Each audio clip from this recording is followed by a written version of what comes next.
بسم اللہ الرحمن الرحیم۔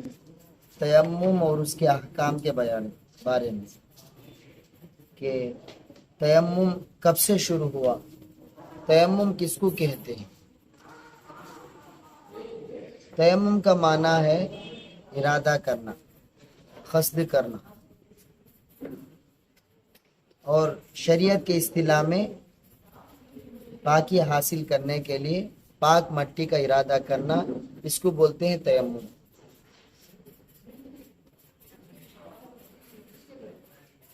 اب اللہ نے اس امت کے لیے ایک فضیلت یہ بھی عطا فرمایا، اس کے لیے تیمم کا حکم نازل فرمایا۔ یعنی آدمی مجبور ہو گیا، معذور ہو گیا، پانی کے استعمال سے قاصر ہے، پانی کا استعمال کرے گا، پانی میں ہاتھ رکھے گا تو بیماری بڑھ جاتی، یا پانی نہیں ہے، سفر میں ہے، پانی نہیں ہے،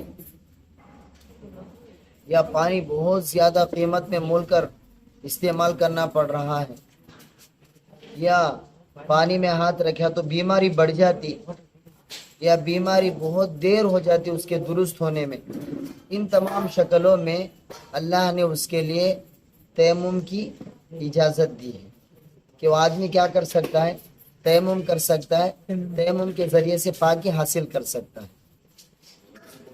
تو آگے حدیث میں آتا ہے اللہ نے ہمارے لیے 3 فضیلتیں عطا فرمائے اور امتوں پر، پچھلی جو امتیں گزری ہیں ان امتوں پر ہمیں 3 چیزوں سے اللہ نے فضیلت دیا۔ ان میں سے ایک چیز تو ہمارے صفوں کو فرشتوں کے صفوں کے ساتھ بنایا، یعنی جیسے ہم نماز میں کھڑتے ہیں تو ہم نماز میں جو صف بنا کر کھڑتے ہیں، ہماری صفیں حدیث میں نبی صلی اللہ علیہ وسلم نے فرما کصفوف الملائکہ، گویا کہ فرشتوں کے صفوں کی طرح۔ ایک چیز۔ نمبر 2، زمین کو مسجد بنا کے آپ جہاں بھی جاؤ، نماز کا وقت ہو گیا آپ نماز پڑھ لو۔ پچھلی امتوں میں ایسا نہیں، ان کی خاص عبادت گاہوں میں جانا پڑتا، وہاں عبادت کرنی پڑتی، وہاں نماز پڑھنی پڑتی۔ لیکن اللہ نے ہماری اس امت کے لیے ایک بہت بڑی فضیلت عطا فرمایا، آپ جہاں بھی چلے جاؤ زمین آپ کے لیے مسجد ہے، اور اس کی مٹی ہمارے لیے پاکی حاصل کرنے کا ذریعہ ہے۔ جب پانی نہ پائے تو اس مٹی کے ذریعے سے آپ تیمم کرو، پاکی حاصل کرو اور عبادت کرو۔ تو یہ 3 چیزوں کے ذریعے سے اللہ نے ہمیں اور امتوں پر فضیلت دی۔ نمبر 1 کیا ہے؟ ہماری صفیں، نمازوں میں جو ہم صفیں بناتے ہیں فرشتوں کی طرح ہماری صفیں۔ نمبر 2، پوری زمین ہمارے لیے مسجدیں ہیں، یعنی اب جہاں بھی چاہے ہم نماز پڑھ سکتے ہیں نماز کے وقت میں۔ نمبر 3 کہ جب ہمیں پانی نہ پائے تو ایسے وقت میں زمین مٹی ہمارے لیے پاکی حاصل کرنے کا ذریعہ بن جاتی، پانی کے حکم میں ہو جاتی۔ اب تیمم کا حکم کب نازل ہوا؟ 5 ہجری میں نازل ہوا۔ کون سے مقام پر نازل ہوا کہ آپ صلی اللہ علیہ وسلم ایک مرتبہ ایک سفر میں نکلے تھے مدینہ سے باہر، مقام بعیدہ، تو حضرت عائشہ رضی اللہ عنہا کا ہار وہاں گم ہو گیا۔ یہ بات نبی صلی اللہ علیہ وسلم کو سنائی گئی تو اللہ کے نبی صلی اللہ علیہ وسلم تلاش کے لیے فرمایا، تو ایسی جگہ تھی وہاں جہاں پانی بھی نہیں، لیکن صحابہ کے پاس بھی پانی نہیں تھا اور وہ مقام میں بھی پانی نہیں۔ اب یہ بات ابو بکر رضی اللہ عنہ کو لوگ سنائے، دیکھیے آپ کی صاحبزادی، آپ کی بیٹی، ان کا ہار گم ہو گیا، جس کی وجہ سے ہم سب کو یہیں رکنا پڑا۔ حضرت ابو بکر رضی اللہ عنہ آئے، غصے میں ڈانٹے، جو غصے میں کہنا تھا سب بولے، اور آخر میں کوک میں مارے۔ اس وقت میں آپ صلی اللہ علیہ وسلم حضرت عائشہ رضی اللہ عنہ کے ران پر سر مبارک رکھ کر آرام کر رہے تھے، تو اماں جان کچھ حرکت نہیں کری، اس لیے کہ نبی صلی اللہ علیہ وسلم آرام کر رہے ہیں، نبی صلی اللہ علیہ وسلم کو تکلیف نہ ہو، میرے حرکت کرنے سے نبی بیدار ہو جائیں گے، نبی کی نیند میں خلل ہو جائے گی، اس سے کچھ بھی حرکت نہیں کی۔ تو صبح کے وقت میں جب ان کو اٹھایا گیا تو ہاتھ نیچے ہی تھا، تو اس وقت میں آیت تیمم نازل ہوئی کہ جب پانی نہ پاؤ آپ تو اس وقت آپ کیا کر سکتے ہو؟ تیمم کر کے پاکی حاصل کر سکتے ہو۔ تو ایک صحابی ہے جن کا نام اسید بن حضیر، فرماتے ہیں کہ اے آل ابو بکر کے خاندان والوں، یہ آپ کی یہ پہلی برکت ہے، اس سے پہلے بھی برکتیں نازل ہوئی. یہ برکت اتنا امت کے لیے کہ حضرت عائشہ رضی اللہ عنہ کی برکت سے قیامت تک آنے والی امت کے لیے اللہ نے ایک سہولت دے دیا. جب آپ پانی کو نہ پاؤ تو کیا کرو؟ تیمم کرو اور پاکی حاصل کرو، عبادت کرو. تو یہ فضیلت ملی حضرت عائشہ رضی اللہ عنہ کی برکت سے. تو ایک صحابی جن کا نام اسید بن حضیر رضی اللہ عنہ فرماتے ہیں، وہ احد النقبہ، یعنی نقیب بولے تو نگرانوں میں سے تھے.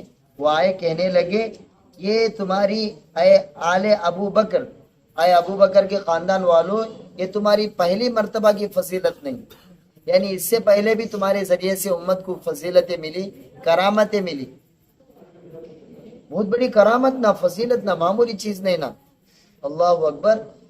کہ پانی نہ ہو تیمم کر لو. کسی امت کے لیے نہیں تھا، صرف یہ امت محمدیہ کے لیے یہ چیز رہو. اچھا، اب حضرت عائشہ رضی اللہ عنہ فرماتی جب اون کو اٹھایا گیا تو اون کے نیچے تھا وہ غار. کہاں تھا؟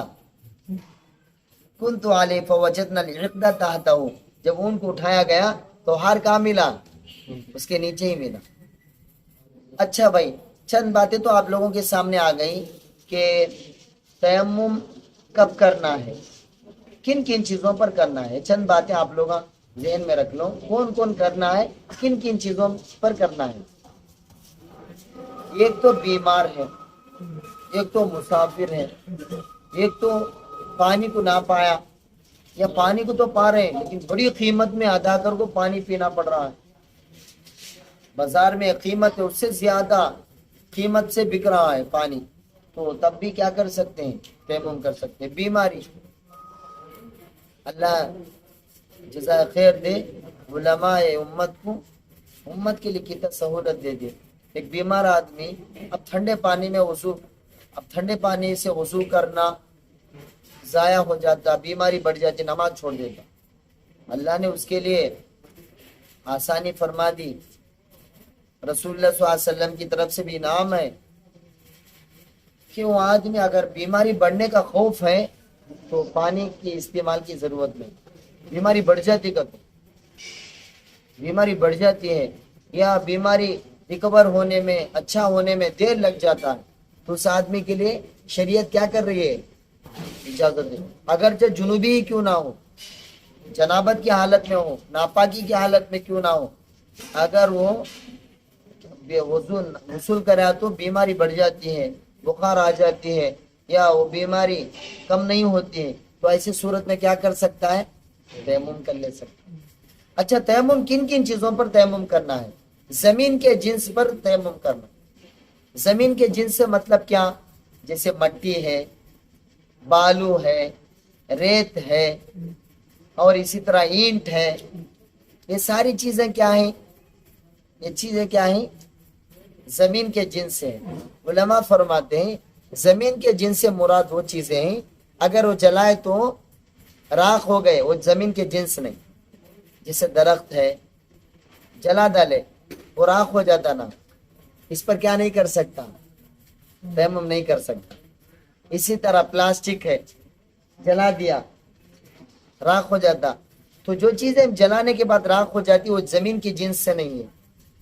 بات سمجھ رہے ہیں؟ تو اس پر کیا کر سکتا آدمی؟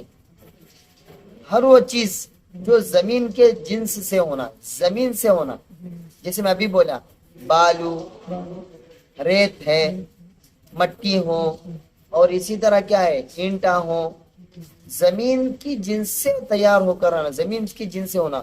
دھول کس پر؟ دھول. اچھا، ایک تو ہوا دھول لگانے کیا ضروری نہیں. اب اس کا طریقہ کیا دیکھ لو.